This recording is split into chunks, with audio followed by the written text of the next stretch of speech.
Tapi baru banget nih kita dengar-dengar katanya Donald Trump itu tuh mau merekonstruksi Gaza, tapi relokasikan dulu nih. Masyarakat Gaza dikeluarin dulu. Nah, itu pendapat Ustazah gimana nih? Yang jelas pasti kalau itu keluar dari Amerika, yang kita tahu berarti dia orang kafir yang memang dia memerangi kaum muslimin. Apa yang kemudian terucap dalam lisan mereka, dalam rencana mereka, dalam lubuk hati mereka, itu semua isinya bagaimana caranya memerangi kaum muslimin. Makanya kalau kita berinteraksi dengan mereka, ya kita nggak bisa kemudian sedikit pun husnuzon, karena udah pasti ada udang di balik batu. Iya nggak? Nah, kalau misalnya tadi Amerika kayaknya punya niat baik untuk merekonstruksi Gaza. Iya, baik banget loh. Iya, Gaza di wilayah pesisir pantai Gaza itu mau direlokasi atau direkonstruksi lagi jadi seperti Uni Emirat Arab atau seperti Dubai, katanya begitu. Kalau misalnya kita ngelihat sekilas itu kayaknya baik banget gitu ya, itu terpuji sekali dia baik budi ya, gitu. Tapi ternyata ada kepentingan terselubung. Bukan tidak mungkin nanti Amerika setelah dia merekonstruksi Gaza tadi itu, kemudian dibangunlah ada kebijakan-kebijakan yang mereka putuskan yang mau nggak mau penduduk di sana harus menuruti apa yang diinginkan oleh Amerika. Kalau diberi tempat untuk kembali, kalau ternyata nggak boleh kembali, nggak boleh masuk. Iya, pikir gitu. Ditambah dengan sifat-sifat nifak mereka yang sudah banyak terjadi sebelumnya. Benar banget sih. Iya. Cara halus untuk mengusir mereka dari negaranya sendiri nggak sih? Oke.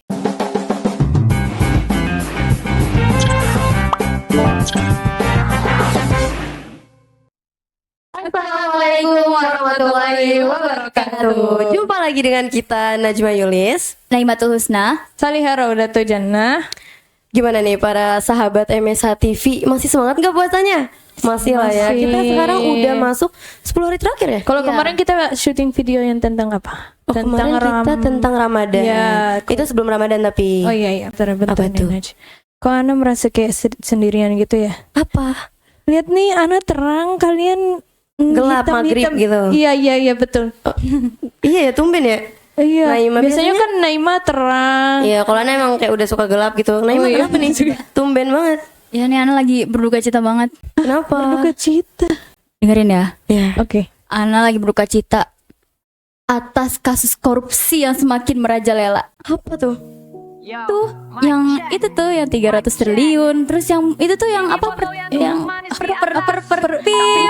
Oh iya itu. Jadi nanti berduka karena korupsi. Terus habis itu juga Ana buka cita atas tewasnya hukum di Indonesia. Rakyat lo susah, hidup di sengsara. Lo bisa cukup Indonesia gelap ya sekarang. Hashtag Indonesia gelap. Hashtag kabur. Iya, makanya ikutan gelap. Ikutan gelap. Jadi karena itu nih. Ada juga yang terakhir nih. Tuh? Ana turut berduka cita atas tertutupnya mata dan telinga para penguasa dunia atas apa yang terjadi di Palestina. يا جميع رؤساء بلدان المسلمين يا جميع رؤساء بلدان المسلمين wake up to the call of your brothers and sisters, wake up to the echo of cries that reverberate through the souls of the ummah. Takbir. Wish. Ini juga ya orator sekarang jadi kayak orator serius gitu. Iya sih, tapi bener banget sih. Kayak sekarang tuh dunia bukan mulai sih, masih tertutup lah ya mungkin matanya dari kebenaran-kebenaran yang ada gitu. Kalau Naima kan punya filosofi kenapa dia gelap. Kalau Ana punya filosofi Kalau kenapa dia Ana terang. Iya, dia kayaknya kayak menerangi dunia. Oh gitu. Aduh, Agak ini ya lebay gitu.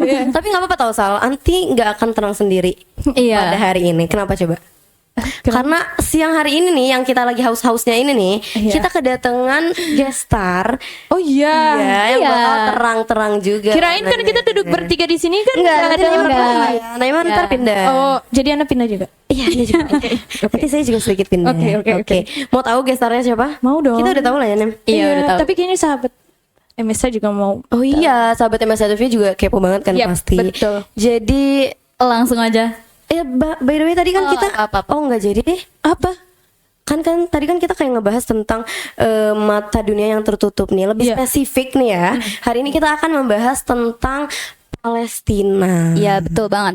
Dan kalian tahu lah ya siapa sih di MSA ini yang lagi sibuk-sibuk banget nih tentang Palestina ini. Oh iya tahu. Siapa? Siapa ya? Siapa? Ustaz Ayo. Felix. Oh iya Ustadz Ferry, iya betul. Enggak dong, ya kali kita Pak Yai. Enggak, Pak Yai enggak bisa dong, masa sama kita di sini. Ya udah panggil aja Naj. Panggil Nggak aja lah tahu, ya. kita panggil Jadi aja kita langsung panggil aja. Beliau adalah bintang tamu kita kemarin sih sebenarnya. Siapa coba? Ustazah. Ustazah Bella. Langsung aja kita panggilkan kepada Ustazah Bella Makfur, dipersilakan. Iya, oke. Kayaknya kita udah siapin mic Iya, kita siapin golden mic. Ya betul banget. Jujur ini agak rempong ya, tapi gak apa-apa, Ana suka pakai ini. Assalamualaikum Ustazah, apa kabar? Waalaikumsalam warahmatullahi wabarakatuh. Ketemu lagi ya sama Iya, kita. ketemu lagi. Jangan bosan-bosan ya sedang lihat muka kita Insya Allah bertiga. enggak. Tiap hari juga nggak apa-apa. Emang kan dulu juga tiap hari kita ketemu lah ya. Oh, iya, tapi nggak Oke. apa-apa. Nah hari ini seperti yang tadi udah kita singgung Ustazah, kita mau ngebahas tentang Palestina nih. Tapi sebelum itu tentunya kita harus tahu dulu dong, yang lagi diperbincangkan orang-orang, yang lagi diributkan orang tuh bagian mana sih? Soalnya nih ya, anak kan waktu itu kita waktu itu mendengarkan penjelasan Ustadz Felix nih tentang kayak daerah-daerah Palestina tuh ada Iya, betul, ada kota Baitul Maqdis, tapi ada juga komplek Baitul Maqdis, Betul. ada juga apa daerah ya atau wilayah itulah Wilayah. pokoknya. Jadi bingung nih, yang kita maksud tuh yang mana, terus yang itu tuh yang mana. Nah, boleh dong Ustazah dijelaskan dulu supaya kita lebih paham. Oke. Baik, bismillahirrahmanirrahim. Assalamualaikum warahmatullahi wabarakatuh. Waalaikumsalam warahmatullahi wabarakatuh. Ya, sahabat MSA TV, kita semua ketemu lagi insya Allah. Kali ini kita mau bahas tentang Baitul Maqdis ya. Tadi kalau pertanyaan Najma di awal, sebenarnya Baitul Maqdis itu penyebutan untuk apa? Kan banyak itu, apakah itu kotanya, apakah wilayah tertentu atau seperti apa? Jadi nanti kita akan tampilkan gambar yang menunjukkan 3 penyebutan untuk Baitul Maqdis sebenarnya apa aja. Yang pertama tadi untuk penyebutan kota Baitul Maqdis, kemudian yang kedua adalah Ardul Muqaddasah atau wilayah Syam. Kemudian yang ketiga itu nanti mencakup komplek daripada Masjidil Aqsa itu sendiri.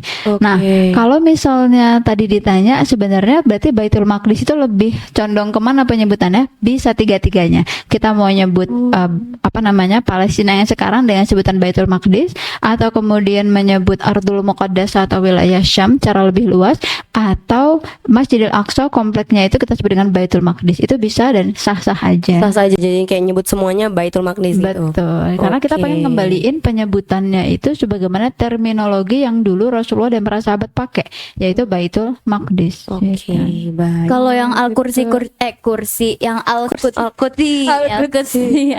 Al-Quds itu berarti ya tanah suci, sama saja. Sama. Gitu. Makanya tadi Ardul Muqaddasah atau Al-Quds ya itu berarti wilayah bisa Palestina atau bisa komplek Masjidil Aqsa atau bisa wilayah Syam, Palestina dan sekitarnya itu Syam itu sendiri. Oke, jadi berarti Baitul Maqdis itu ada di Palestina. Betul. Tapi Palestina dan sekitarnya juga bisa kita sebut Baitul Maqdis. Ardul Muqaddasah atau Baitul Maqdis, betul. Karena teman-teman mungkin tahu kalau di dalam Quran surat Al-Isra ayat pertama Allah berfirman subhanalladzi asra bi 'abdihi Lailan Masjidil Haram minal Masjidil Haram minal Masjidil Aqsa alladzi barakna haulah. Nah, wilayah yang diberkahi di sekitarnya itu ya wilayah Syam itu tadi, bukan hanya Palestina, bukan hanya Baitul Maqdis, tapi juga wilayah-wilayah sekitarnya. Oke, gitu ya. Sudah terjawab. Iya, soalnya ini beneran bingung nih. Iya, betul. Perkara ini. Terus gini sih Ustazah, yang lagi kita kemarin kan katanya ada gencatan senjata nih ya. Bentar. Kalau misalnya lanjut ke gencatan senjata, masih ada yang Apa tuh? Jangan lanjut dulu nih berarti. Kalau Masjid Al-Aqsa sendiri itu bentuknya kayak gimana sih? Kayak masjid kan ada Oh, juga iya, orang. benar. Iya, ada orang yang bilang Masjid Al-Aqsa itu masjid yang ada the Dome of the Rock yang itu. Iya, itu. Jadi sebenarnya Masjid Al-Aqsa itu kayak gimana sih? Kita juga nanti akan tampilkan gambar, itu gambarnya berisi penjelasan di komplek Masjidil Aqsa itu ada apa aja. Banyak perdebatan di luar sana yang akhirnya jadi debat kusir gitu ya, yang bilang Masjidil Aqsa itu yang kiblatnya warna abu-abu, Oh, iya, Masjidil Aqsa itu yang kiblatnya warna emas gitu. Kubah maksudnya? Kubah ya, Iya. maksudnya bilang apa? Manusia. Kubahnya warna emas atau kubahnya warna abu-abu, atau Oke. sebenarnya Masjidil Aqsa tuh yang mana? Nah, itu kan akan jadi pertanyaan kita. Jadi sebetulnya semua yang ada di wilayah komplek Masjidil Aqsa itulah yang disebut Masjidil Aqsa. Karena masjid itu dari kata Artinya apa? Tempat sujud. Maka makan list sujud. Nah, jadi tempat untuk sujud ya tidak harus katakanlah mungkin tadi yang di bawah kubah dalam bentuk bangunan itu saja, tidak, tapi seluruh komplek itu semua bisa dikatakan sebagai masjid untuk tempat sujud gitu. Oke. Nanti teman-teman bisa lihat gambar yang kita tampilkan ya, itu ada banyak pendetailan-pendetailannya. Jadi seluruhnya itu adalah komplek daripada Masjidil Aqsa. Oke, gitu udah terjawab lah ya kita nih. Berarti bisa lah ya lanjut nih ke pertanyaan selanjutnya. Ayo. Apa tadi genjatan senjata? Katanya kemarin lagi genjatan senjata masih kalau tidak? Iya, Anu juga dengar. Kebetulan ini sejak kemarin ya 18 sampai 19 Ramadan itu Israel mengakhiri genjatan senjata yang mereka lakukan sejak 2 bulan ini. Tapi yang 2 bulan kemarin beneran genjatan atau kayak terjadi meskipun nggak sepenuhnya full genjatan senjata. Iya, jadi katanya tuh masih ada yang kayak pembunuhan diam-diam atau gimana gitu ya. Jadi ya apa ya, Israel beranggapan dengan genjatan senjata itu mereka bisa mendapatkan apa yang mereka inginkan, bisa mengalahkan Hamas dan juga bisa mendapatkan kembali sandera-sandera mereka yang disandera oleh pasukan Hamas. Tapi di sisi Hamas juga sebetulnya kan punya kesepakatan dalam genjatan senjata kemarin itu, sandera itu akan dibebaskan ya, kan udah beberapa tahap nih sandera dari Israel itu dibebaskan, dan itu Masya Allah setiap pelepasan sandera itu jadi momen yang membuka mata dunia bagaimana orang-orang akhirnya melihat perlakuan dari pasukan muslim atau pasukan Hamas terhadap sanderanya Israel, berkebalikan dengan pasukan kaum muslimin yang disandera sama Israel. Bisa dibayangkan kira-kira kenapa? Pasukan yang disandera oleh Israel dari kaum muslimin ya, itu kebanyakan orang-orangnya itu kembali dalam keadaan kurus kering, terus mungkin kelihatan raut trauma gitu ya di mukanya, dan pokoknya macam-macam lah yang menunjukkan itu memang tidak diperlakukan dengan baik. Tapi kalau pasukan Israel yang disandera sama Hamas itu keluar atau dibebaskan dalam keadaan mereka sumringah banget, senang banget, seger bugar, bahkan kayak cuma mungkin staycation gitu kali ya di penjaranya Israel, di penjaranya Hamas. Jadi sekontras itu. Nah, terakhir gitu memang Hamas tidak membebaskan semua sanderanya Israel karena memang di dalam perjanjian yang terakhir, nanti teman-teman bisa akses juga apa saja poin-poin perjanjian genjatan senjata itu. Salah satunya Hamas itu pengen Israel menarik pasukan dulu dari jalur Gaza, tapi memang itu nggak dilakukan sama Israel. Mereka pasukan tetap ada di situ, tetap memborbardir. Akhirnya terjadilah kemarin, begitu kemudian genjatan senjata selesai, ya Israel langsung menyerang, kurang dari 24 jam itu sudah 400 nyawa berguguran. Dan itu kebanyakan anak-anak, kebanyakan orang-orang, ya bisa dikatakan orang-orang muda, perempuan gitu ya, orang-orang lemah gitu. Oke, gitu ya. Tapi kenapa sih emangnya, kan ini kan bisa ribut kayak gini tuh kenapa sih? Awalnya kayaknya masih agak simpang siur gitu kali ya. Terus juga kemarin katanya sempat awalnya tuh mintanya dibagi 2 aja. Iya, terus two katanya state solution. Ya kenapa itu nggak dilakuin aja iya, gitu. kan jadinya kan kayak aman-aman aja nih dua-duanya. Atau kayak kalau misalnya nggak mau, apakah emang ada dalil yang beneran di Al-Quran kayak jangan, itu emang tanah untuk kalian orang muslim, jangan berbagi. Apakah ada seperti itu gitu loh Ustazah? Sampai kita tuh menolak sekali dibagi 2. Iya, karena di dalam peributan ini sering banget yang kayak, iya ini kan tanah yang dijanjikan oleh orang Yahudi, atau ini tanah yang dijanjikan orang Islam gitu. Jadi sebenarnya gimana? Jadi sebetulnya yang pertama kita harus paham dulu, konflik yang terjadi di Palestina itu adalah bukan hanya konflik kemanusiaan dan bukan hanya konflik negara. Dia adalah konflik yang berkenaan dengan akidah kita juga. Dan kenapa kita sebagai seorang muslim juga harus speak up tentang isu Baitul Maqdis, atau minimal kita tidak lepas mendoakan saudara-saudara kita di sana. Nah, akar permasalahan itu sebetulnya sudah sejak, kalau kita tarik mundur ya, Antuna semua udah belajar dong kapan runtuhnya kekhilafahan yang terakhir. Nah, pada saat itu, sebelum kekhilafahan itu runtuh, sebetulnya sudah ada konspirasi saat itu untuk gimana caranya nanti wilayah kekuasaan Islam itu akan dibagi-bagi menjadi beberapa wilayah atau negara kecil dalam sekat-sekat nation state. Nanti setiap negara itu juga akan ada di bawah pengawasan atau hegemoni negara tertentu, negara di daerah tertentu. Dan sebelum itu terjadi, Antuna pernah tahu mungkin ya cerita gimana ada seorang tokoh Yahudi yang meminta tanah kepada Sultan Abdul Hamid. Iya. Ya, pernah nonton filmnya atau cuplikan filmnya Cuplikannya mungkin. sih. Ya, Baca bukunya. jadi itu pada saat khalifah masih berkuasa, kekhilafahan masih ada, khalifah dengan tegas menolak pembagian tanah, penyerahan tanah untuk bahkan meskipun cuma sepetak ya, Oh iya, sepetak betul, atau betul. sejengkal tanah untuk Yahudi itu ditolak sama khalifah. Akhirnya Yahudi gagal dong. Dan pada saat itu mereka tuh udah berhasil menyelenggarakan Zionis pertama di dunia. Gerakan Zionis itu untuk mereka pengen kembali lagi ke tanah terjanji menurut mereka, yaitu di wilayah Palestina itu sendiri.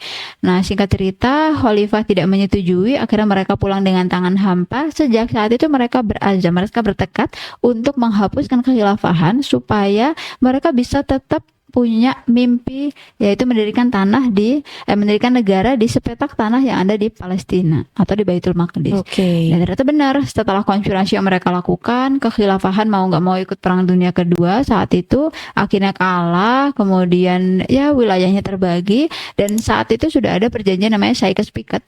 Perjanjian Sykes-Picot, kemudian ada juga yang namanya Deklarasi Balfour, yang itu atas prakarsa Inggris, yang akhirnya mereka memberikan izin untuk tanah itu ada wilayah dari Palestina atau Baitul Maqdis yang diberikan kepada Israel. Dan 1948 Israel Raya berdiri di Palestina. Jadi bisa dibayangkan mereka, kalau misalnya tadi ada yang mikir, udahlah nggak apa-apa Palestina ngasih sedikit aja wilayahnya untuk Israel.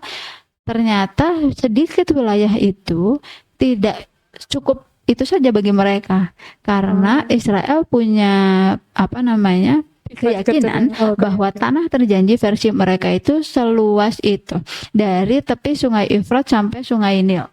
Artinya nanti Mesir juga kena, Yordan juga kena, dan Ya, itu luas banget ya. luas banget, betul. Nah, makanya sekarang kalau misalnya teman-teman nanti coba browsing gitu ya, wilayah dari yang awal mereka dikasih sepetak tanah itu sekarang meluas. Makanya Palestina atau Baitul Maqdis Palestina itu sekarang tinggal Gaza dan West Bank atau tepi barat. Cuma tinggal 2 wilayah itu, sebagian besarnya sudah dicaplok oleh Israel. Dan itu mungkin akan ada perluasan lagi. Sebagaimana tadi mimpi mereka bahwa tanah terjanji buat mereka itu sebenarnya ya seluas itu tadi. Oke, gitu ya. Ternyata makanya kita nggak boleh ngasih sedikit pun karena Betul. ya mereka orang Yahudi gitu ya. Tuh sih. Jadi memang secara ikatan secara kronologi sejarah nanti kita juga bisa atau mungkin nanti lebih lengkapnya teman-teman bisa baca di buku Baitul Maqdis for Dummies. Jadi ternyata Palestina itu sendiri, Baitul Maqdis itu sendiri adalah milik kaum muslimin. Dan itulah kenapa kita nggak boleh kemudian menyerahkan itu begitu saja, karena terakhir Baitul Maqdis itu kan ditaklukkan oleh Salahuddin Al-Ayyubi. Gitu ya, meskipun setelahnya itu nanti ada tadi ya mungkin konspirasi tadi sampai akhirnya Palestina itu jatuh ke tangan Yahudi, tapi sebetulnya tidak ada tidak ada alasan lain atau tidak ada faktor lain yang akhirnya menjadikan itu tanahnya Yahudi. Yaitu bahwa kemudian Yahudi dulu pernah hidup dan punya keterikatan sejarah di sana, itu pun jauh sebelum masa-masa sebelum masanya Rasulullah ya gitu. Artinya mereka sendiri sebetulnya sudah diusir dari wilayah Syam atau Baitul Maqdis gitu. Nanti kalau lebih lanjut sejarahnya, bahkan orang-orang Yahudi sampai di masa Rasulullah dan Umar itu mereka cuma terusir dari wilayah Jazirah Arab karena kerusakan yang mereka lakukan sendiri. Antuna tahu kan kalau di pelajaran Usuluddin waktu itu ada peristiwa Jala Bani Qainuqa. Iya. Ya, kan kenapa dia diusir? Karena Melanggar Karena perjanjian. sifat-sifat mereka yang emang Betul. Nifaq. Semua orang-orang Yahudi yang ada di bertetangga dengan Madinah saat itu, Bani Qainuqa, Bani Nadir, Bani Quraidah, semua melanggar perjanjian yang sudah dibuat oleh Rasulullah. Artinya mereka nggak mematuhi kesepakatan yang udah mereka buat, sehingga akhirnya mereka mau nggak mau diusir. Nah, nanti akan ada di satu titik di mana mereka benar-benar terusir dari Jazirah Arab secara keseluruhan, dan di wilayah Jazirah Arab, di wilayah Syam itu tidak ada lagi orang Yahudi. Mereka berdiaspora atau mereka berpergian ke negara-negara lain. Ada yang ke Jerman, ke Eropa, dan lain-lain. Makanya sampai sekarang kalau misalnya kita lihat pasukan IDF itu, pasukan tentara Israel itu ada di bawah di apa namanya, band atau di logonya mereka tuh di bawahnya ada bendera negara tertentu yang itu menunjukkan asal mereka. Dan ketika peperangan mereka ditarik untuk ikut ngebantu peperangan yang ada di Palestina atau di Gaza. Oke, gitu ya ternyata. Bayang ya. Terus Tadi coba kita lihat dulu buku yang disebut-sebut sama Ustazah, yaitu buku Baitul Maqdis for Dummies. Yang ini. Ya ini ditulis langsung, berarti kita udah bersebelahan langsung ya dengan Iya, penulis Masya buku ini. Allah. Terus juga kemarin banyak bukan saja santri-santri yang pada minta tanda tangan gitu. Iya, termasuk anak. Iya, dan ini pasti lebih lengkap lagi dibaca di buku ini sih sebenarnya. Iya, betul. Terus by the way tadi Naima katanya mau nanya ya? Oh iya benar-benar. Jadi tadi kan di-mention kan ada Israel, Yahudi, terus Zionis. Soalnya waktu itu pernah tuh anak kayak ya Allah, laknatullah ala Israel. Terus tiba-tiba ada guru yang kayak jangan Israel gitu. Tapi disuruhnya apa ya? Yahudi gitu. Itu kenapa ya Ustaz? Bedanya apa emang? Jadi kalau kita bicara itu sebenarnya secara terminologi, kalau kita menyebut yang kita maksud sekarang, yang kita pengen laknat adalah orang-orang Israel yang ada di Israel, Yahudi, orang-orang Zionis, ya itu sah-sah saja. Kalau kemudian kita pengen bilang Zionisnya, itu sah-sah saja. Tapi memang kalau kita bilang Yahudi itu secara umum tuh banyak banget. Ada Yahudi yang Zionis, ada Yahudi yang tidak Zionis. Nah, Zionis itu sendiri sebetulnya apa? Dia adalah sebuah gerakan untuk mengajak orang-orang Yahudi kembali mendirikan negara versi mereka, yang akhirnya, makanya tadi kalau kita kilas balik, setelah gerakan Zionis pertama oleh Theodor Herzl, itu kemudian mereka semua yang hadir di dalam kongres Zionis waktu itu, mereka semua yang hadir di sana bercita-cita untuk mendirikan negara buat mereka, sebelum akhirnya mereka memutuskan tanah di Palestina tadi itu. Kan gambarnya itu ada bintang Daud, kemudian ada dua garis itu berarti Sungai Nil sama Efrat. Nah, artinya Zionis itu sendiri dia yang memang punya ambisi ya untuk punya negara sendiri, kekuasaan sendiri. Sayangnya itu dengan yang hari ini berdiri ya, Israel yang hari ini berdiri itu dengan mengambil haknya kaum muslimin, tanahnya kaum muslimin. Dan mereka melakukan pembantaian demi pembantaian, dan menurut mereka itu sah-sah aja. Nah, yang mengerikan ternyata di kalangan mereka sendiri itu sudah ada doktrin secara turun-temurun yang menjelaskan bahwa mereka boleh melakukan pembunuhan, pembantaian demi mendapatkan itu tadi. Hanya untuk mendapatkan tanah terjanji versi mereka. Padahal sebetulnya itu salah gitu ya. Makanya ada juga orang Yahudi yang tidak sepakat dengan gerakan Zionis tadi itu, yang mereka beriman kepada ajaran yang dibawa oleh Nabi Musa. Makanya kenapa kemudian nanti mereka disebut keturunan Bani Israel, dan mereka sampai sekarang hanya meyakini kitab yang dibawa oleh Nabi Musa tadi itu, ya mereka melakukan ibadah sebagaimana yang diwahyukan. Ada yang seperti itu. Artinya mereka tidak ikut dalam gerakan politik atau Zionis tadi itu. Jadi makanya yang kita tolak tadi itu ya betul-betul orang-orang yang tergabung dalam Zionisnya itu sendiri. Nah, kan kita lihat ya Ustazah, kayak mereka masih dibantai sampai sekarang. Nah, kok bisa mereka sekuat itu? Padahal kalau misalnya Ana di posisi mereka, kayaknya Ana udah kabur aja. Kenapa harus Ana di posisi mereka gitu ya? Iya, maksudnya kan Ana di juga bulan Ramadan kita merasakan beneran sacrifice mereka. Apa ini orang Palestina maksudnya? Iya. Ana lebih mikir kenapa nggak habis-habis. Terus juga Ana mikir di posisi jadi orang Israel, kenapa kayak ya udah woi langsung aja bom ancurin gitu loh. Kenapa harus kayak lama sekali kayak pakai bom atom gitu? Iya, ancurin aja langsung. Gini, kita melihat satu fenomena yang kontras akhirnya ya. Bener banget tadi kalau kata Soliha, kita rasanya kalau kita ada di posisi mereka tuh kita nggak bakal kuat. Bayangin aja lagi bulan Ramadan sekarang masuk Ashrul Awakhir, 10 hari terakhir, waktunya beribadah gitu ya, tiba-tiba mereka harus dibombardir kayak gitu. Dan ternyata kalau kita melihat apa yang terjadi di Palestina itu berhasil membuka mata dunia, dan orang-orang banyak yang terinspirasi dengan bagaimana sacrifice mereka tadi ya, pengorbanan mereka, ketangguhan mereka. Mereka dibom tapi kok nggak habis-habis, mungkin tadi kata bertahun-tahun loh ini. Itu karena Masya Allah, karena bagian daripada keberkahan yang Allah kasih, setiap kali anak-anak itu dibunuh gitu ya, kemudian lahir banyak jumlahnya. Kemudian coba setiap kali para penghafal Quran itu juga berguguran, lahir lagi para penghafal Quran yang banyak. Jadi ada satu metode yang menarik di Gaza itu, mereka terbiasa untuk mengkondisikan anak-anak mereka, keturunan mereka semua itu dekat dengan Al-Quran, dan Al-Quran bukan hanya dibaca, bukan hanya dihafal, tapi mereka betul-betul menanamkan itu gitu loh. Akhirnya itu yang menjadikan mereka itu punya kekuatan keimanan yang beda sama kaum muslim di luar sana. Ada orang dioperasi tanpa anestesi, tapi dia bisa kuat. Itu kalau Nggak bukan dibius. karena Al-Quran, nggak Iya, dibius. tapi nggak meninggal juga. Nanti pernah dioperasi gak? Nanti pernah dioperasi gak? Enggak. Enggak, Najma pernah enggak? Pernah. Cabut gigi gigi, ya. coba. Cabut gigi. Oh iya, cabut Itu gigi. ya Allah. Itu udah dikasih anestesi aja masih sakit kan. Pasti kita tuh udah kepikiran ya Allah nanti gimana ini dan lain sebagainya. Itu mereka operasi cesar, perempuan mau melahirkan operasi cesar nggak pakai anestesi. Atau kemudian kemarin yang terbaru setelah ada bombardir yang terbaru, setelah gencatan senjata itu berhenti, ada anak-anak yang dia dioperasi amputasi tanpa anestesi. Coba Bayangin dibuntungin Aduh, gitu. kita itu Oh my merinding gitu kan, membayangkan aja nggak kuat, tapi mereka kuat gitu lah, karena itu mereka punya keimanan itulah yang tidak bisa terbeli dengan apapun. Makanya orang-orang Israel sampai sekarang mungkin mereka frustasi, banyak tentara mereka yang akhirnya nggak ya udah bingung mau ngapain lagi. Tadi kalau kata Najma, kenapa nggak dibom aja langsung habis? Jujur mereka sudah melakukan itu semua dan mereka nggak bisa betul-betul menyapu rata, menghabisi masyarakat Gaza seutuhnya, karena tadi ada sesuatu yang nggak bisa terbeli dengan harta, materi dan lain sebagainya, bahkan dengan senjata pun mereka nggak takut, yaitu keimanan. Nah itu yang orang-orang Israel nggak punya. Makanya orang-orang Israel banyak yang tadi mungkin frustasi, gila gitu ya, karena gila ya masa kita udah Pampers juga ada. betul.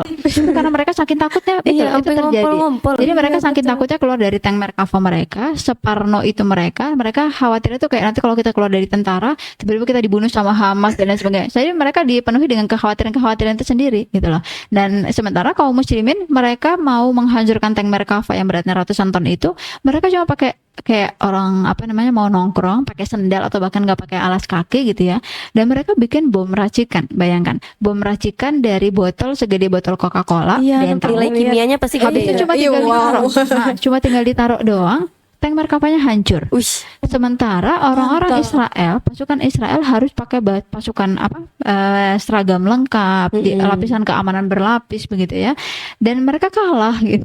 Artinya kan dalam hal ini bukan soal kekuatan senjata. Selama ini kita digambarkan dengan isu bahwa Israel tuh nggak terkalahkan. Mereka punya Iron Dome untuk membaca di mana roket-roket itu datang. Itu alat pendeteksi serangan yang terjadi, dan itu nggak ada gunanya gitu. Maksudnya tadi juga tank-tank Merkava, semua persenjataan lengkap yang mereka punya ternyata juga membuat mereka kalah juga. Sebanyak apapun amunisi yang mereka punya, mereka nggak bisa menundukkan pasukan kaum muslimin. Nah itu yang bikin mereka tuh penasaran, apa sih sebenarnya yang dimiliki oleh kaum muslimin, jadi mereka sampai setangguh itu. Mana sih fans berat ya, apalagi anak-anak Palestina yang sangat kuat, yang kayak saya punya Allah ya. Ya bahkan katanya pas operasi-operasi gitu juga ada yang kayak nggak dibius tapi jadi kayak baca hafalannya gitu loh biar teralihkan gitu. Betul. Keren banget ya, kita mah langsung lupa itu. Sebenarnya berkaca-kaca sebenarnya ini. Itu definisi tingkat iman tertinggi gak sih? Iya. Keren Itu banget. juga sebagaimana kata Rasulullah, kalau kita pengen melihat bagaimana kualitas keimanan kaum muslimin ya di akhir zaman, lihatlah kepada gimana keimanannya penduduk Syam, dan itu yang terjadi di Palestina hari ini. Iya, keren banget ya. Kita belajar banyak dari mereka, gimana akhirnya ya tadi itu ada orang-orang yang di tengah himpitan, kesulitan, kemudian kesusahan yang berlapis-lapis, mereka nggak menyerah. Mereka merasa cukup dengan Al-Quran mereka, dengan hafalan mereka, dengan Allah yang selalu memberikan kenikmatan bagi mereka. Nah, kan ya Palestina itu udah mengguncangkan dunia dengan Mengguncangkan iya, dunia. mengguncangkan dunia. Salah. Nah, tapi nggak ada satu negara pun yang maju bantu. Iya, mau Kenapa bantu, tuh? enggak ada. Iya, kenapa tuh? Kalau setahu Betul. Ani enggak. Nggak ada yang maju bantu Palestina maksudnya. Iya, kenapa ya? Oke. Kenapa? Ya kita bisa pahami hari ini kenapa kaum muslimin itu jumlahnya banyak tapi seolah-olah nggak bisa bersatu. Iya. Karena kita bisa lihat kaum muslimin itu kan hari ini tinggal di wilayah masing-masing, di wilayah dengan sekat-sekat negara masing-masing. Akhirnya sekat negara atau nation state tadi itu membuat setiap wilayah itu punya kebijakan politik masing-masing. Nggak bisa kemudian langsung mengirim pasukan untuk Baitul Maqdis untuk Palestina misalnya, itu nggak bisa. Kayak sesuatu yang rumit banget gitu. Padahal kan sebenarnya sederhana.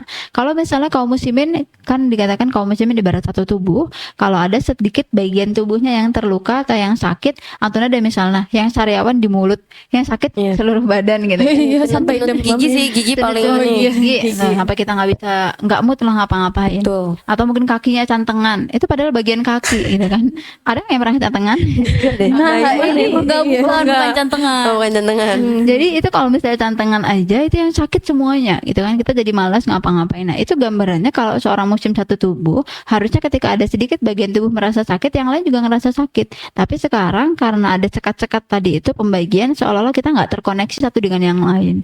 Akhirnya kenapa banyak negara-negara muslim hari ini seolah-olah nggak memberikan adil apapun ya, karena memang ada kebijakan politik yang mengungkung mereka, membatasi mereka semua. Jadi memang kita seolah-olah nggak bisa bersatu kaum muslimin itu. Sedih banget. Ya, jadi karena memang sudah dipecah-pecah, berarti itu pemecahannya udah direncanakan dari dulu juga gak sih? Betul. Nah tadi karena kalau kita runut dari perjanjian Sykes-Picot itu, mereka ada kesepakatan yang kemudian lahir dari perjanjian itu, membagi-bagi wilayah kekuasaan kaum muslimin bekas wilayah kekhilafan Utsmani itu menjadi beberapa negara bagian kecil, yang sampai hari ini kita kenal ada banyak negara-negara kecil, negara-negara muslim yang kecil. Oh, Dan makanya ini ya benderanya warnanya pada sama-sama semua. Betul. Itu Setiap yang Arab-Arab yang kayak Biru, merah, emang ada birunya? merah, Merah, hitam, biru, putih, sama hijau. merah, kuning, hijau. Oh iya, Neng. Merah, kuning, Iya, iya. hijau. Emang kuning hijau ya? Merah, hijau, hitam, putih. Ada kuningnya? Nah, nanti coba kita lihat aja. Aduh. Oke, sudah. Kalau itu kan tadi dari sisi Palestinanya nih. Kalau sekarang dari sisi kitanya nih, Ana sebagai pengguna Fastlane sejati, itu kayak kan waktu itu pernah ada sampai yang Pengguna apa? Pengguna apa? Fastlane. Iya, Fastlane. Baseline. Fastlane. Oh, Fastlane bacanya. Fastlane. Selama ini kita salah. Iya, Ana baca Maksudnya nyebut apa? Fastlane. Iya. Tim Vaseline. Oke, gak apa-apa. Oke. Terima kasih Ibu Guru. Karena kita ya kenapa? Ya itu kan yang boykot itu hukumnya gimana ya kalau misalkan Ana nih contohnya sebagai pengguna Fastlane. Oke. Ini bukan BA ya, bukan BA.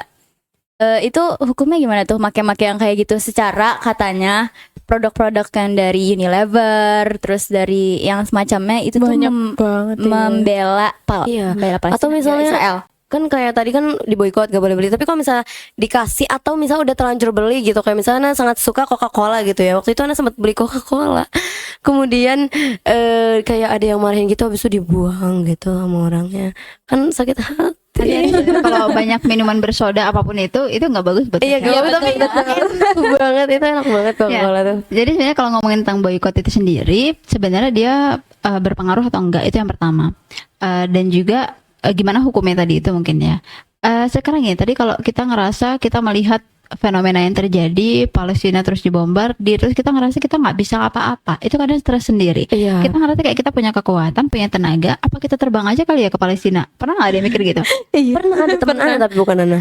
Iya. Jadi kita kadang-kadang sampai sefrustasi itu mikir kayak seolah-olah kita pengen memberikan sesuatu. Nah, sebetulnya solusi yang kemudian bisa kita lakukan itu bukan kemudian kita langsung berjihad ke sana. Karena yang ada nanti mungkin kita bisa nyusahin juga. Kita punya kendala bahasa, mungkin kita punya keterbatasan penyesuaian, kita juga Belum udah deh mungkin makanan kan kita banyak nggak cocoknya. Jangan kan Iya. makanan rumah sama makanan mahat deh, mungkin kita kan butuh penyesuaian ya. Oh, betul banget. Apalagi beda negara, apalagi beda Iya. pulau, beda latar Stres belakang. sendiri nanti di Nah, sana. yang ada kita Belum stres tentu. sendiri. Apalagi Kita dengan emang suara bom tiap nyusahin. hari. Iya, Betul. Jadi kalau Nggak kebayang. dibilang solusi utama ya dengan kita nggak harus pergi ke sana, tapi kita mengoptimalkan apa yang hari ini kita punya di negara kita, di wilayah kita, dan di sektor yang sedang kita geluti hari ini, passion yang sedang kita lakukan hari ini. Kalau misalnya kita sekarang sebagai seorang thalibul ilmi, pengemban penuntut ilmu, ya kita optimalkan apa yang kita mampu dengan memperkaya bekalan ilmu kita sehingga kita bisa melahirkan kontribusi untuk membebaskan pemikiran kaum muslimin, pemikiran kita juga, sehingga tidak terpenjara oleh sekat-sekat pemikiran yang ada. Karena memang sebetulnya hari ini yang bikin kaum muslimin nggak bisa bersatu itu karena ada penjara pemikiran, bukan penjara fisik, bukan yang lain, tapi pemikiran yang tadi seolah-olah beranggapan udahlah Israel nggak nggak mungkin dikalahkan. Udahlah, ngapain kita harus bicara tentang kemenangan Palestina karena nanti keburu kiamat dan lain-lain. Jadi akhirnya pemikiran-pemikiran seperti itu yang membuat seolah-olah kita harus membiarkan itu terjadi dan kita nggak boleh ngelakuin apa-apa untuk mengubah itu semua. Jadi yang pertama yang bisa kita lakukan ya kita harus punya kontribusi dari ranah yang sedang kita geluti hari ini. Kemudian kalau soal boykot itu sebetulnya memang bukan solusi utama. Oke. Bukan solusi utama. Kenapa? Karena memang hari ini kalau kita bicara soal negara Israel, itu dia punya sokongan dana paten atau apa namanya jor-joran itu dari Amerika. Oke, jadi bukan Orang dari Amerika- barang-barang boykot itu ya. Betul. Penduduk Amerika itu mereka bayar pajak tiap tahun itu larinya ke Israel. Oh iya. Oh iya, makanya katanya kayak mereka aja warga Amerika tuh sampai stres sendiri gitu loh. Kayak ini duit demo-demo gitu. Iya, duit pajak kita dikasih ke mereka. Iya, banyak demonstrasi, banyak yang nggak setuju sama pemerintahan. Tapi ya pemerintah Amerika, Donald Trump ya khususnya, ya mereka tetap akan berdiri di samping Israel. Apapun yang terjadi, mereka akan terus membela Netanyahu, gitu ya. Kenapa Karena sih? itu nanti coba baca di buku Besti. itu. Oke. Besti banget soalnya kayaknya Amerika Iya. Lahirnya Israel itu sendiri kan atas prakarsa daripada Amerika dan Inggris untuk kemudian melindungi Israel. Makanya Israel sampai hari ini bisa berdiri, eksis itu karena dukungan Amerika dan juga Inggris tentunya. Baik dari materi, kemudian dari politik dan lain sebagainya. Coba mau sebanyak negara apapun yang hari ini melayangkan protes di PBB, persidangan internasional, apakah kemudian Netanyahu dihukum? Enggak juga kan? Apakah kemudian Israel akhirnya dihukumi, diadili secara hukum internasional? Enggak juga. Dan enggak akan bisa. Karena yang ada di balik itu ya Amerika itu sendiri. Jadi sebetulnya ini ada ya semacam standar ganda gitu ya. Amerika bicara tentang hak asasi manusia, tentang macam-macam lah perdamaian dan lain sebagainya. Sementara dia membiarkan Israel itu tumbuh subur dengan sokongan dana yang mereka punya. Nah tadi balik lagi, kalau kemudian kita melakukan boykot sebetulnya itu tidak begitu berpengaruh, tapi minimal itu menjaga kewarasan kita, menjaga kewarasan kita. Gimana tuh? Jadi kayak tadi kita kan ngerasa kita nggak bisa ngelakuin apa-apa nih buat Palestina, tapi dengan kita nggak membeli produk-produk terafiliasi dengan Israel, produk-produk yang kita yakini perusahaannya itu memberikan dana, sekucuran dana untuk Israel, dengan itu kita sudah memberikan kontribusi, meskipun itu kontribusinya jangka pendek. Jadi dengan kita tidak membeli produk-produk misalnya tadi Coca-Cola, kemudian macam-macam ya. Jadi itu ya bisa menjaga kewarasan kita, minimal kita jadi punya kebanggaan bahwa kita nggak mendukung Israel kok, kita nggak mendukung produk-produk yang terafiliasi dengan Israel tadi itu. Oke, berarti kalau misalnya kayak gitu berarti kalau misalnya dikasih atau udah terlanjur beli misalnya dari sebelum boykot ya sudah dikonsumsi saja gitu kan? Iya, nggak masalah. Mesti sampai dibuang gitu. Nah, Pilihan itu pilihan. Kalau mau dibuang silakan. Mau dibuang aja. juga nggak apa-apa. Kalau nggak apa-apa juga. Oke. Kalau misalnya kayak barang-barang yang emang gak bisa dilepasin, contohnya kayak gini, kayak misalnya apa ya? Kayak misalnya ketergantungan sampo. Sampo atau produk skincare gitu. Ya, jujur misalnya kalau kayak bisa pengalaman Pantene gitu. Kalau Ini pengalaman nggak apa-apa nggak sih nyebut merek-merek gini? Nggak apa-apa kayaknya. kalau pengalaman Ana di Aussie itu kayak semua itu emang beneran yang support Israel. Jadi anak kayak pilih apa ya? Nggak ada penggantinya. Kalau di Indonesia kan masih ada gitu pengganti produk lokal atau apa gitu. Nah itu Apalagi kayak Android, Apple. Iya, itu kan katanya kayak Instagram gitu-gitu juga semuanya katanya. iya betul. Gitu. Makanya sebenarnya ya tadi kalau misalnya kita bicara secara utuh ya sebetulnya kita nggak bisa lepas sama sekali dari produk-produk, atau kita bicara produk itu maksudnya produk madaniyah ya. Kita bicara tentang produk-produk yang itu tadi terafiliasi dengan Israel. Tapi kalau misalnya memang tadi kondisinya memang kita nggak bisa lepas kayak di Soliha tadi ya, memang adanya itu ya udah gitu. Bukan berarti akhirnya jadi haram sama sekali, enggak. Tapi kan tadi kita pengen mengurangi dan kita pengen memberikan sedikit kontribusi yang bisa kita lakukan untuk menjaga kewarasan kita. Oke, jadi intinya tidak haram gitu ya. Tidak haram. Nah, Baik. kan dari tadi itu kayak kita mendengar kalau misalnya Amerika itu jadi kayak seolah-olah bapaknya Israel ya. Sudah. Nah, tapi Ana mau mengap kasus nih. Ada kasus yang bilang kalau misalnya Amerika itu membantu Palestina, coba. Oh iya, bener. Gimana tuh? Itu katanya tuh kan tadi kan kita pernah nyinggung katanya negara-negara nggak ada yang mau bantu nih. Tapi baru banget nih kita dengar-dengar katanya Donald Trump itu tuh mau merekonstruksi Gaza, tapi relokasikan dulu nih. Masyarakat Gazanya dikeluarin dulu. Nah, itu pendapat Ustazah gimana nih? Yang jelas pasti kalau itu keluar dari Amerika, yang kita tahu berarti dia orang kafir yang memang dia memerangi kaum muslimin. Apa yang kemudian terucap dalam lisan mereka, dalam rencana mereka, dalam lubuk hati mereka, itu semua isinya bagaimana caranya memerangi kaum muslimin. Makanya kalau kita berinteraksi dengan mereka, ya kita nggak bisa kemudian sedikit pun husnuzon, karena udah pasti ada udang di balik batu. Iya nggak? Ya, Iya logikanya sih, kan pasti dia akan melakukan gimana pun caranya supaya visi mereka bisa tercapai gitu. Makanya kita nggak bisa sedikit pun husnuzon dengan Amerika dalam hal ini. Nah, kalau misalnya tadi Amerika kayaknya punya niat baik untuk merekonstruksi Gaza. Iya, baik banget loh. Iya, Gaza di wilayah pesisir pantai Gaza itu mau direlokasi atau direkonstruksi lagi jadi seperti Uni Emirat Arab atau seperti Dubai, Mantap katanya ya. begitu. Itu yang rusak mereka juga ya. Makanya dananya dari mana itu? Dananya dari mereka. Oh, dari mereka. Ya Terus kan, mereka yang dipindahin dulu ke Mesir Betul. gitu merekanya. Nah, kalau misalnya kita ngelihat sekilas itu kayaknya baik banget gitu ya. Itu terpuji sekali dia baik budi ya, gitu. Tapi ternyata ada kepentingan terselubung. Bukan tidak mungkin nanti Amerika setelah dia merekonstruksi Gaza tadi itu, kemudian dibangunlah ada kebijakan-kebijakan yang mereka putuskan yang mau nggak mau penduduk di sana harus menuruti apa yang diinginkan oleh Amerika. Iya. Karena kan dalam prinsipnya Amerika tidak ada makan siang gratis. Ya, no free Iya kan? lunch. Oke, jadi kan nggak mungkin gitu loh. Kalau misalnya mereka memberikan bantuan, kemudian nggak ada feedback yang diterima oleh Amerika sebagai pihak yang ya kan kita udah ngebantu, masa iya sih kalian nggak mundur sama kita? Itu pasti bisa dipastikan akan seperti itu. Ngeselin banget ya Amerika. Kan sampai copot Makanya deh sih akhirnya kalau misalnya tadi ya mereka mau ngasih bantuan itu pasti ada sesuatunya. Nanti mau nggak mau orang-orang Gaza pasti akan diatur sebagaimana kebijakan yang dilakukan oleh yang diputuskan oleh Amerika. Jadi makanya penduduk Gaza itu sendiri mereka menolak mereka nggak perlu direlokasi, mereka nggak merasa perlu direkonstruksi ulang Gazanya karena menurut mereka menjaga tanah itu lebih mahal. Untuk mereka itu adalah perjuangan dan perlawanan mereka. Mereka berusaha berusaha dengan sekuat tenaga, gimana pun caranya mereka akan tetap bertahan di tanah itu. Karena mereka adalah kaum muslimin yang ada di garda terdepan. Kalau misalnya mereka pergi dari Gaza, akan ada orang-orang Israel yang akhirnya menduduki tanah tersebut. Karena sekarang kan Baitul Maqdisnya tinggal atau tadi ya wilayah Palestinanya tersisa di Gaza dan West Bank di tepi barat. Kalau itu semua dikuasai Israel, habislah mereka. Iya, jadi kayak bisa aja mereka udah dipindahin keluar terus tiba-tiba kalau masuk dikasih perjanjian apa-apalah segala macam gitu ya. Kalau diberi tempat untuk kembali. Kalau ternyata nggak boleh kembali, nggak boleh masuk. Iya, Apalagi pikir gitu ditambah juga. dengan sifat-sifat nifak mereka yang sudah banyak terjadi sebelumnya. Bener banget sih. Iya. Cara Oke. cara halus untuk mengusir mereka dari negaranya sendiri ya sih. Oke. Oke, sudah. Jadi ada satu pertanyaan lagi dari Naimah yang seliuran banget di otak Ana. Jadi kayak misalnya ada bantuan makanan dari luar untuk Palestina. Itu apa enggak waktu datang apa enggak dibom, apa ditahan, apa diapain gitu? Iya Kok ya. bisa masuk, ada yang masuk, ada yang enggak, itu gimana?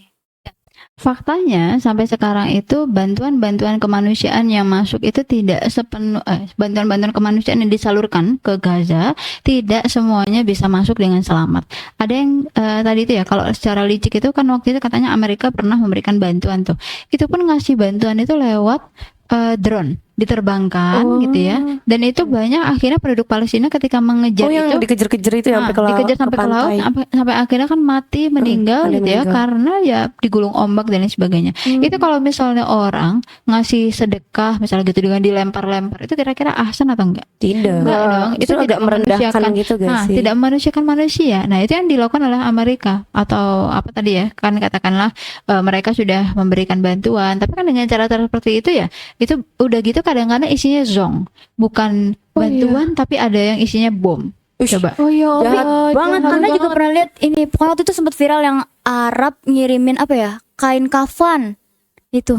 Oh iya, yang truknya terus dibuka itu kain kafan semua. Ya. Tapi kalau itu Ana mikirnya kayak ya berarti baik gitu mau ngekafanin. Tapi mereka nggak butuh kain kafan nggak sih maksudnya? Dan ya itulah dilematisnya ya. Jadi banyak bantuan kemanusiaan yang masuk, semuanya nggak bisa tersalurkan dengan baik, semuanya tertahan di wilayah-wilayah perbatasan yang ada di sekitar Gaza. Gitu ya, sampai hari ini. Makanya kalau misalnya dibilang apakah sampai saat ini semua bantuan itu masuk ke mereka, ke orang-orang di Gaza? Enggak juga sebetulnya. Itu pun dipilih-pilih, ada yang boleh masuk, ada yang enggak. Makanya ada yang banyak juga tertahan di pintu-pintu perbatasan atau crossing point yang ada di situ. Ya, itu enggak semuanya bisa masuk. Makanya Masya Allahnya penduduk Gaza mereka tetap memilih bertahan dengan segala sesuatu yang mereka punya, dan mereka nggak mengandalkan uluran tangan dari dunia, karena mereka tahu bergantung kepada selain Allah itu adalah satu kelemahan, dan mungkin membuat mereka akan ya sakit gitu. Oke, terus nih ya, kan kalau misalnya tadi sebelum ini kan kita bahas boykot. Boykot kan berarti kayak salah satu yang bisa kita lakukan secara perbuatannya. Kalau misalnya secara simbolis nih, apa sih simbol yang bisa kita pakai untuk kayak menyuarakan pembelaan kita untuk kayak misalnya di sosial media, atau apa pakai bendera kah, atau pakai semangka gitu ya? Ya kan banyak kan, itu gimana tuh Zaza? Banyak hari ini yang simbol-simbol yang bermunculan yang itu menunjukkan keberpihakan kita terhadap Palestina. Okay. Boleh dengan kafiyah yang sedang dipakai, mungkin Indonesia saja pakai. Jadi kafiyah itu adalah motif atau corak khas asli Palestina. Karena banyak hal yang hari ini dari Palestina itu sendiri mulai berusaha untuk dikaburkan oleh Israel.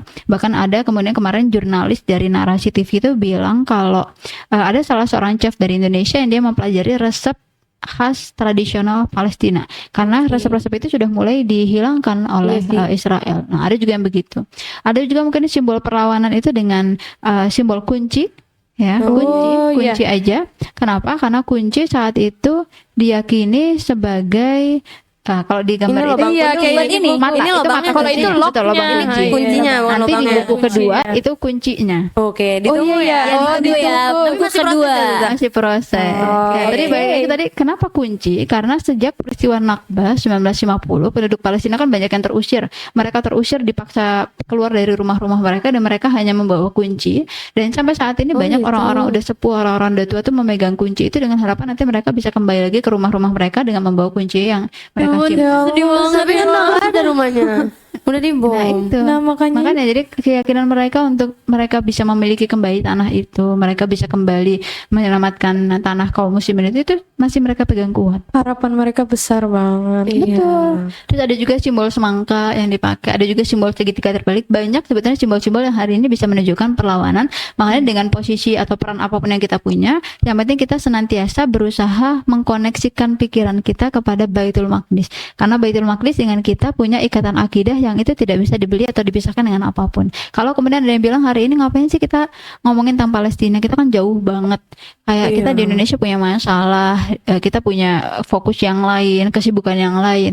Tapi yang jelas kita tahu Baitul Maqdis adalah kiblat pertamanya umat Islam. Masjidil Aqsa kiblat pertama umat Islam, dan itu punya ikatan sejarah juga. Kalau misalnya dibilang kan dalam riwayatnya Ibnu Abbas itu 19 dari 25 nabi itu pernah beraktivitas di Baitul Maqdis.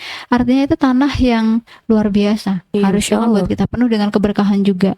Makanya kita gimana caranya tetap mengkoneksikan diri kita tentang kepada Baitul Maqdis dengan apapun, cara apapun yang kita bisa. Oke.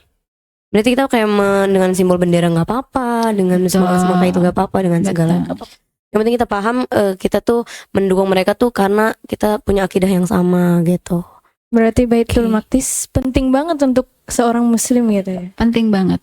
Jadi secara sejarah itu penting, kemudian secara akidah itu penting. Kata-kata Baitul Maqdis kalau dalam hadis itu banyak banget, lebih dari 400 hadis yang menyebut tentang Baitul Maqdis. Kemudian kalau di ayat Al-Qur'an juga banyak tentang Baitul Maqdis gitu ya. Artinya ya kita harusnya, kalau misalnya hari ini mungkin ya kita masih punya ada gap, ada keterpisahan, kayak ya kita nggak sepeduli itu, nggak secare itu ya. Kita coba gali kembali, boleh jadi ketidakpedulian kita karena ketidakpahaman kita. Oke, ini sebelum akhir nih ya. Ini pertanyaannya selalu ada di kepala Ana nih. Apa tuh? Kemarin tuh Ana sempat lihat di Instagram Ustazah sama Kak Dena gitu ya, ada yang pas mau nulis buku ini tuh kayak kalian jalan gitu berdua mau kemana nggak tahu ya, mau research tentang ini. Nah, Ana tuh penasaran gitu kalau nulis kayak gini atau kayak pokoknya yang sejarah-sejarah kayak gini, nyari taunya tuh di mana sih Ustazah? Bisa sampai jadi sebuku setebal ini gitu. Karena sejarah itu kan kadang nggak bisa dipercaya susah kan. Nyarinya susah, itu dapat dari mana Ustazah? Ya, jadi kalau kita bicara sejarah, memang sejarah itu tergantung siapa yang menulis, itu pasti. Kalau misalnya hari ini kita melihat sejarah, Antuna deh mungkin pernah tahu nggak sejarah masuknya Islam ke Indonesia?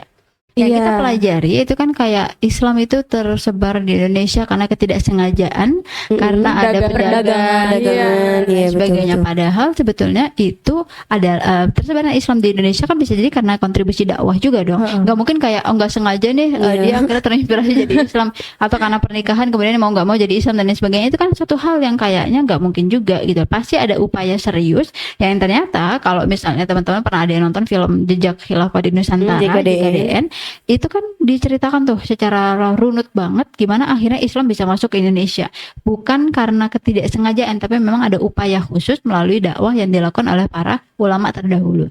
Nah makanya kita kalau bicara soal sejarah itu tergantung siapa yang menulis, yang jelas tergantung bagaimana sumber-sumber yang kita rasa itu capable untuk kita ambil sebagai seorang muslim. Sudut pandangnya yang jelas adalah dia juga seorang muslim.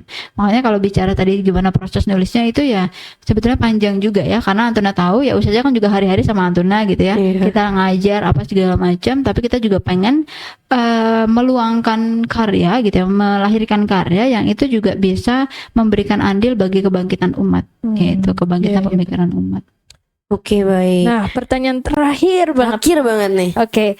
Apa solusinya, Ustazah? Kayak Iya. biar mereka itu berhenti, biar Palestina itu aman ya. Iya, dan kita harus apa nih, Ustazah? Oke, solusinya adalah kita mau nggak mau berusaha untuk membebaskan Baitul Maqdis. Tapi kan pembebasan Baitul Maqdis tadi itu pertanyaannya apakah dengan kita harus pergi ke sana, ikut berperang, atau seperti apa? Nah, permasalahannya ternyata hari ini penjara terbesar di tengah kaum muslimin adalah penjara pemikiran. Maka sebetulnya tagline yang kita bawa di dalam buku itu adalah Liberation of Mind before Liberation of Land. Karena kita butuh untuk membebaskan pikiran-pikiran kaum muslimin. Kaum muslimin itu terpenjara dalam hal apa sih? Dalam hal pemikirannya kayak dia hidupnya bukan lagi untuk Allah dan Rasulnya. Ya. Pernah dengar nggak ada satu kata-kata dari Panglima Tariq bin Ziyad sebelum kemudian dia membebaskan Persia?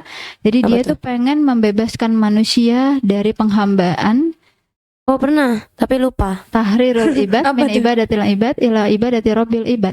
Jadi dia pengen membebaskan manusia dari penghambaan kepada sesama manusia menuju ke penghambaan kepada Tuhannya manusia. Itu adalah satu kata-kata atau satu komitmen yang luar biasa. Jadi dia punya misi gimana caranya kaum muslimin itu betul-betul bisa hidupnya adalah hanya untuk ibadah kepada Allah saja, bukan kepada yang lain. Ketundukan dia, kemudian way of life-nya semua ya sebagaimana apa yang Allah tuntun, Allah aturkan. Nah hari ini kita tahu kaum muslimin di Indonesia ya terutama kan karena pengaruh sekularisme, kapitalisme, liberalisasi dan lain sebagainya, kaum muslimin tuh jauh banget dari akidahnya. Banyak yang mengakunya muslim tapi perilakunya nggak menunjukkan seorang muslim. Muslim KTP gitu Iya, ya. betul. KTP betul. Ada muslim tapi pacaran, ada muslim tapi dia mohon maaf misalnya ngeklub ya, clubbing misalnya, atau muslim tapi dia macam-macam lah, korupsi gitu ya. Tadi kayak yang Naimah bilang gimana Indonesia negara terbesar tapi korupsi terbesar juga misalnya gitu. Banyak kemudian hal-hal lain yang terjadi ya karena Islam itu terpisah dari kehidupan. Nah, kita pengen gimana caranya mengintegrasikan lagi nilai-nilai Islam itu dalam kehidupan. Artinya kaum muslimin harus membebaskan pemikirannya dulu, sehingga menginstal ulang. Ketika sudah dibebaskan, terus dia harus menginstal ulang pemikiran yang benar. Nah, ketika akidah itu sudah tertanam gitu ya di dalam diri setiap muslim, kaum muslim bisa bangkit, bisa akhirnya berjuang sama-sama, bisa punya kesadaran yang sama untuk kemudian membebaskan Baitul Maqdis, bersatu dan membebaskan Baitul Maqdis. Oke. Tapi sudah pernah pokoknya ada yang bilang itu kayak kan katanya kalau misalnya Palestina udah bebas, udah bangkit gitu, itu katanya hari kiamat, tanda-tanda hari kiamat. Jadinya serem daripada nanti mending nggak usah mending nggak usah gitu. Nah, ini Antuna ada di pihak yang mana? Antuna pernah nggak berpikir terus ya udahlah biar nanti kalau gitu Palestina konflik terus, pernah nggak berpikir kayak gitu? Enggak sih, enggak segitunya. Lebih ke kayak ya udah kiamat lah. Oke, udah pasrah gitu. Iya. Ya, Ustazah dulu sempat pernah ada berpikir seperti itu, tapi ternyata itulah pikiran yang salah. Bahwa kemudian kiamat itu terjadi, kita kan nggak pernah tahu kapan kiamat itu terjadi. Karena dulu Rasulullah ketika ditanya jarak antara masa hidup Rasulullah dengan kiamat itu terjadi kan hanya 2 jari. Nah, itu kan deket banget gitu loh. Apalagi di masa kita sekarang bisa jadi mungkin berapa tahun lagi, berapa hari lagi kita nggak ada yang tahu. Ya, tapi itu bukan tugas kita untuk mempertanyakan. Untuk senantiasa bertanya-tanya kapan. Lebih baik kita tuh pengen langsung memberikan kontribusi memberikan andil, ya kita bisa, apa yang bisa kita lakukan untuk perjuangan itu. Jadi kita nggak banyak bertanya, tapi kita banyak langsung aksi nyata gitu. Apa yang bisa kita lakukan? Bahwa kemudian nanti Allah tetapkan kiamat atau tidak kiamat itu kan akan terjadi, tapi di mana kontribusi kita itu nanti akan menjadi pembeda. Kalau kita hari ini terus berjuang, terus ikut memberi andil, memberi kontribusi, Allah bakal kasih reward yang tentunya beda dengan orang-orang yang hanya sekedar menjadi penonton. Oke, dan dengar-dengar nih Ustazah, katanya kayak satu-satunya cara untuk menyelesaikan ini semua tuh dengan jihad dan khilafah gitu. Betul. Jadi kayak harus mengirimkan pasukan dari negara-negara Islam ke sana dan langsung perang langsung gitu. Betul. Makanya tadi kita bilang juga solusinya adalah persatuan kaum muslimin. Gimana caranya persatuan kaum muslimin itu bisa terwujud? Setiap muslim itu harus terbebas dulu pemikirannya. Kita makanya selalu dakwah bagaimana caranya untuk menyadarkan umat punya kesadaran yang ketika umat itu sudah terinstal akidah yang benar, dia bisa bangkit, bisa bersatu, mewujudkan persatuan kaum muslimin, dan itu bisa menumpas Yahudi Zionis tadi itu. Oke, baik, seperti Panjang itu ya. Oke, dan sahabat MSA TV, kalian bisa mendapatkan apa ya, ilmu-ilmu yang tadi kita bahas ini, dan bahkan lebih lengkap lagi itu di kitab, di buku BMFD Baitul Maqdis for Dummies. Yang pertama dan OTW yang OTW kedua. Doain ya. Iya, ditunggu. Ya, pokoknya jangan lupa dibaca ya, dibeli juga. Oke, betul. Oke, mungkin sampai situ dulu kali ya. Terima kasih kepada Ustazah Bella yang sudah hadir untuk kedua kalinya. Insyaallah semoga bermanfaat. Terus juga teman-teman semua dan sahabat MSA TV yang sudah menyaksikan dari awal sampai akhir, ingat liberation of mind before liberation of land gitu ya. Oke, mungkin sampai sini dulu kali ya. Mohon maaf jika kita ada salah kata atau salah sikap gitu ya. Mohon dibukakan pintu maaf sebesar-besarnya. Apalagi di bulan Ramadan ini. Iya, betul banget. Oke, sahabat MSA TV, sekian dulu dari kita. Wassalamualaikum warahmatullahi wabarakatuh.